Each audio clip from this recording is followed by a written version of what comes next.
If you're looking at how to become sensitive to life, how to become perceptive, then what you put into the system becomes very important.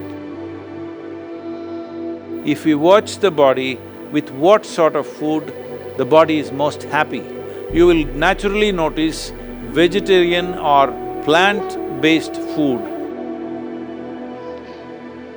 I do only one meal most of the days. It'll keep me going the entire 24 hours.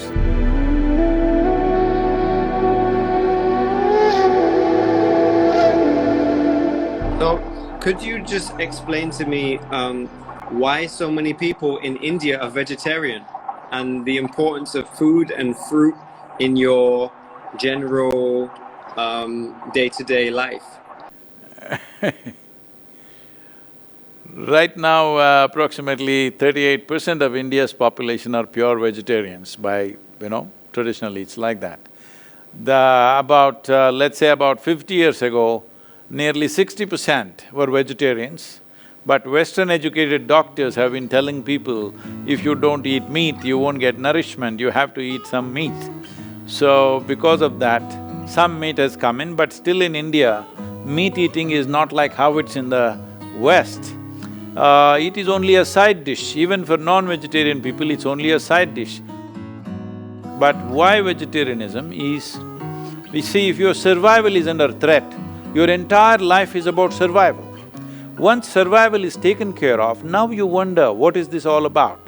Because when survival is in question, it looks like when your survival is fulfilled, everything is going to be great. But once survival is taken care of, you realize that is not the truth. Your life is longing for something else.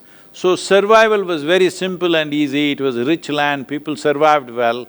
Because of that, they started looking inward and it started developing various things, and one important thing is nearly 70% of the country's population was always actively spiritual.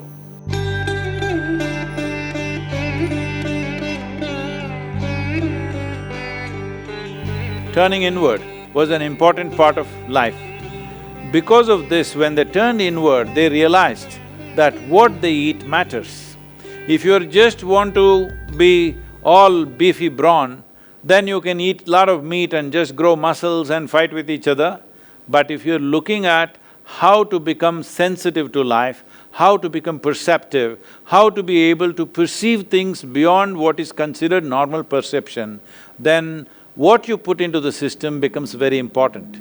So what is it that passes through the system with least amount of resistance, with least amount of struggle in the body? So to put this into perspective, let me put it this way. See, if you eat raw meat, for example, in the human system, compared to carnivorous animals, in all the carnivorous animals, the length of the alimentary canal is only 3 times the length of its body approximately. In all the herbivores, the length of the alimentary canal is 5 to 6 times the length of the body. So in a human being, it could be anywhere between 24 to 28 or 30 feet, which is nearly 5 to 6 times the length of our body. In this kind of alimentary canal, if you put meat, it will travel through this very, very slowly. Approximately, raw meat would take 70 to 72 hours to pass through the system. If you put cooked meat, it will take 50 to 52 hours to pass through the system. If you put cooked vegetable meals, it will take anywhere between 24 to 30 hours to pass through the system.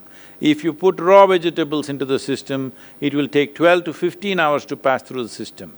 If you put fruit into the system, it will take 1.5 to 3 hours to pass through the system. So, we started recognizing what is that food which happens in the body with least amount of residue, least amount of impurities, and passes through the system very quickly, because in yoga this is an important thing, we all manage this even now. If we eat anything, within 2.5 hours we must be hungry, our stomach must be empty. But we won't eat. Stomach is empty, but we are energetic, so we don't eat. So generally, here in the yoga center, everybody does only 2 meals. One 10 in the morning, 7 in the evening, that's it. I do only 1 meal most of the days. If I'm traveling, I may do something else a little bit, but otherwise generally if I am home, I do only 1 meal. So is that in the morning or the evening? I'm just curious. Generally for me it is 4:35 in the evening. It'll keep me going the entire 24 hours. It's not like a rule, it is just that is the need. So suppose there is a lot of physical activity on a certain day, then you may eat a small breakfast or you may eat a fruit or something like that. Food is not to be made into a philosophy or a kind of a religious process. Food is the requirement of the body. If we watch the body, with what sort of food the body is most happy, body is most at ease, you will naturally notice vegetarian or plant-based food, body is most comfortable and is at ease. It is flexible, it is at ease, it has less to process on a daily basis. So, naturally, those who observed the nature of their own bodies naturally became vegetarian. When survival was a question, hunting and eating whatever you kill was a natural process. But once society settled down, they could grow what they want.